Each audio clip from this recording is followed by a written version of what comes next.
ఆకలేస్తుంది. అయినా సరే ఆకలితో చచ్చిపోయినా అడుక్కోను మాత్రం అడుక్కోను.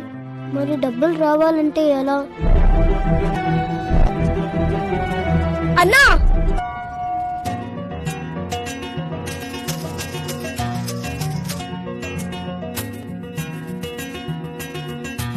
పువ్వు ఎంతరా? 10 రూపాయలు. తీసుకో. థ్యాంక్ యూ రా. బాబు పువ్వు ఎంతమ్మా? 10 రూపాయలు. సరే ఒకటి. అయ్యా ధర్మం చేయండి అయ్యా, ధర్మం చేయండి అయ్యా. చిన్నపిల్లడైనా అడుక్కోకుండా ఎంత కష్టపడుతున్నారు చూడరా రేయ్. పిల్లని చూసి నేర్చుకోరా.